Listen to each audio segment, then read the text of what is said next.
Episode 6 में हम देखते हैं जुंग और यूमिन एक दूसरे को याद करके रात भर सो नहीं पाते हैं। फिर सुबह होते ही यूमिन युंगजू से बात करने आता है, लेकिन तभी बाकी सब भी आ जाते हैं, इसीलिए वो बात नहीं कर पाता है। वो लोग काम खत्म कर चुके थे। फिर वो वहाँ से जाने लगते हैं, लेकिन यूमिन बार बार उन लोगों को जाने से रुक रहा होता है, क्योंकि वो युंगजू को ऐसे ही जाने नहीं देना चाहता था। लेकिन वो कर भी क्या सकता था, क्योंकि उनको तो जाना ही था। और वो चले जाते हैं तो वो सैड होकर बोलता है, आखिरकार वो चली गई। फिर वो वापस आता है और हम देखते हैं कि उसने युंगजू का फोटो क्लिक किया था। दरअसल ये पहली बार होता है यूमिन ने किसी पर्सन का फोटो उठाया था, नहीं तो वो सिर्फ चीज़ों की फोटो उठाता था। तभी वहाँ पे वो कपल्स आते हैं और कहते हैं कि बाकी सब तुम्हें बुला रहे हैं। अब यूमिन सबके पास आता है तो वो लोग कहते हैं, देखो हमारे पास कितना सारा कार्ड आया है ऑफर के लिए।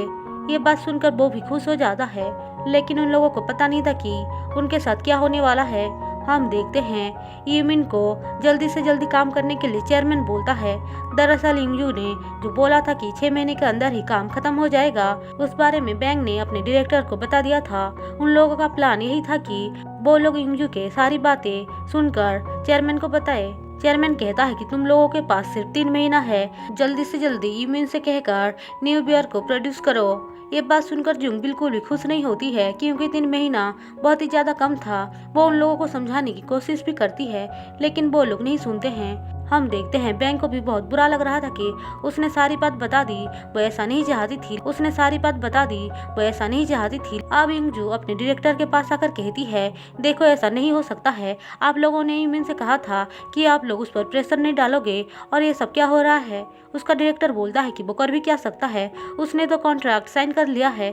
जो सुनकर युंगजू को बहुत ही ज्यादा गुस्सा आता है। डायरेक्टर बोलता है कि तुम्हें पता है ना, इससे तुम्हारे ब्रांच का ओपनिंग हो सकता है। वहीं दूसरी तरफ बैंक भी बहुत ही ज्यादा सैड थी। जो देखकर चाव पूछता है, तुम्हें क्या हुआ, तो उसका कलीग बता देता है कि कैसे यूमिन को सिर्फ 3 महीना दिया गया है। जो सुनकर वो भी शॉक्ड था।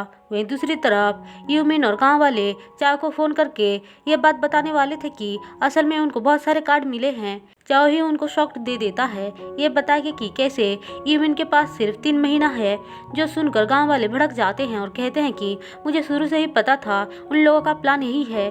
तुम सीधे जुंग को मना कर दो, उसको तो यहाँ पे आने देना ही नहीं चाहिए था। हम देखते हैं युंगजू बेचारी बहुत ही ज्यादा परेशानी में थी। वो समझ नहीं पा रही थी कि वो यूमिन का साथ दे या फिर अपने ब्रांच वालों का। वो ऐसे सोच सोच के सीधे यूमिन के पास पहुंचती है, जहाँ पे यूमिन उसको देखकर अच्छे से बात नहीं करता है। युंगजू उसको समझाने की ट्राई करती है, लेकिन यूमिन कुछ नहीं सुनता है और कहता है कि तुम यहाँ से चले जाओ। दरअसल वो नहीं चाहता था कि गाँव वाले उसको देख ले और उस पर गुस्सा करे। अब बेचारी सैड होकर ग्रैंड माँ के पास आती है, जहाँ पे वो उनको अपनी मुसीबत बताती है। जो सुनकर उसकी ग्रैंड माँ बोलती है कि कौन है वो लड़का जिसके लिए तुम इतना फिक्र कर रही हो। फिर सुबह वो ध्यान से सोचती है तो उसको अपने डायरेक्टर की कही हुई बातें याद आता है कि कैसे मैनेजमेंट टीम बहुत ही ज्यादा इविल है। अब ये बात याद आते ही युंगजू समझ जाती है कि कोई ना कोई उनके टीम का ही है जिसने ये बात को लीक किया है।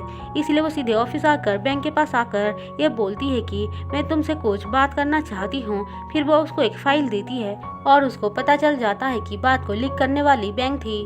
फिर वो सीधे बैंक के डायरेक्टर के पास आती है और कहती है कि देखो आज से बैंक तुम्हारे टीम में काम नहीं करेगी, वो आज से मेरी टीम में काम करेगी और तुम्हारी कही हुई वो एक बात भी नहीं मानेगी। बहुत मजा आ रहा था ना तुम्हें। फिर वो वहाँ से बैंक को लेकर चली जाती है, लेकिन बैंक को बहुत ही ज्यादा शर्म आ रही थी कि उसने उन लोगों को धोखा दिया, इसलिए वो उससे नजरें भी नहीं मिला पा रही थी। लेकिन जुंग उसको समझाती है कि ऐसा होता है, लेकिन वो गलती को मान ली, यही सबसे बड़ी बात है।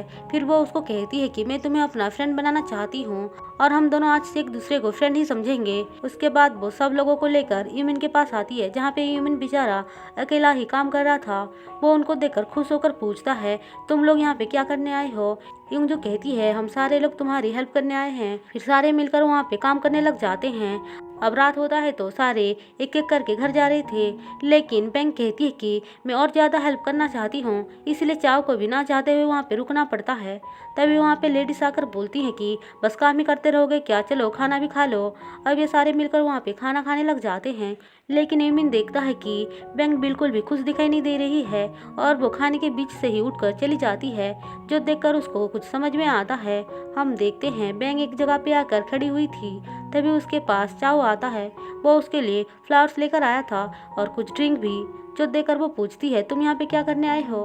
चाओ उससे कहता है कि मुझे पता है तुम बहुत परेशान हो, लेकिन क्या तुम मुझे बता सकते हो कि आखिरकार तुम्हारे साथ क्या हो रहा है। बैंग उसको बताती है कि कैसे उसने जूंग को धोखा दिया, इसलिए उसको अच्छा नहीं लग रहा है। वो उसको ये भी बताती है कि कैसे वो पहले यहाँ पे काम करने आई थी तो सारे लोग उसकी तारीफ कर रहे थे, और ऐसे कर करके वो आखिरकार काम में अच्छा करने लग गई और उसको प्रमोशन मिलता गया। लेकिन जैसे जैसे वो प्रमोट होती गई उस पर काम का प्रेशर भी ज़्यादा आने लग गया, और उसको परफेक्ट बनने के चक्कर में कहीं उससे कोई गलती ना हो जाए, और इसी टेंशन में वो धीरे धीरे करके ऐसे बन गई। हम देखते हैं चाओ उसको कंफर्ट करने के लिए एक लाइन बोलना चाहता था। दरअसल उसको यूमिन ने ही भेजा था, क्योंकि उसको पता चल गया था कि बैंग अच्छे मूड में नहीं है। उसने उसको कंफर्ट करने के लिए चाओ को एक लाइन भी सिखाया था, लेकिन ये बेवकूफ़ वो लाइन भी सही से नहीं बोल पाता है। लेकिन जैसे तैसे करके वो बैंग को कंफर्ट कर लेता है। वहीं दूसरी तरफ यूमिन युंगजू को अपने एक सीक्रेट रूम में लेकर आता है, जहाँ पे उसने बहुत सारे पिक्चर्स को खींचकर उसको लटकाए रखा था। वहाँ पे वो अपनी फ़ोटो देखती है। यूमिन उससे कहता है कि पहली बार मैंने किसी पर्सन का फ़ोटो खींचा है। ये देखकर युंगजू बहुत ही खुश होती है। यूमिन कहता है कि ये सिर्फ मेरा है और पहली बार किसी ने मेरी इस जगह पे एंट्री कर पाया। जो सुनकर युंगजू को कुछ भी समझ में नहीं आता है कि आखिरकार ये किस बारे में बात कर रहा है। हम देखते हैं कि यूमिन यहाँ पे बहुत अजीब अजीब बातें बोल रहा था। असल में वो युंगजू के प्यार में पड़ चुका था, और उसको ये फीलिंग्स भी समझ में आ गया था कि असल में वो जो फील कर रहा था वो कांग का नहीं, उसके खुद के फीलिंग्स थे। अब सुबह होते ही सारे एक एक करके वहाँ से चले जाते हैं। हम देखते हैं यूमिन जाने से पहले इंगजू का हाथ को पकड़ लेता है, जो देखकर इंगजू बहुत ही ज़्यादा अजीब फील करती है और वहाँ से चली जाती है। जाने से पहले यूमिन ने उसको ये बताया था कि वो अपने भाई से मिलने जा रहा है। फिर वो अपने भाई से मिलने आता है, जहाँ पे उसका भाई उसको देखकर बहुत ही ज़्यादा खुश था। वहाँ पे उसकी स्टेप मॉम भी आती है और कहती है कि अच्छा लगा तुम यहाँ पे आए हो। ये सुनकर वो कहता है डैड कहाँ है। उसकी मॉम कहती है वो एक मेहमान से बात कर रहे हैं। यूमिन पूछता है कौन है वो। उसकी मॉम कहती है क्या तुम्हें पता नहीं है कि उसने ही तुम्हारा जान बचाया था और तब से तुम्हारे डैड उससे कांटेक्ट में हैं। जो सुनकर वो कहता है मुझे इस बारे में कैसे पता नहीं चला। उसकी मॉम कहती है क्योंकि तुम और तुम्हारे डैड सही से बात नहीं करते हो। यूमिन कहता है हाँ आपने सही कहा। फिर थोड़ी देर बाद वहाँ पे उसके डैड और युंगजू आते हैं, जिसको देखकर यूमिन बहुत ही ज़्यादा शॉक्ड था और युंगजू की भी यही हालत थी। अब धीरे धीरे करके उसको याद आता है कि कैसे एक्सीडेंट वाले दिन युंगजू ने उसकी जान बचाई थी। और इसी के साथ एपिसोड 6 खत्म होता है।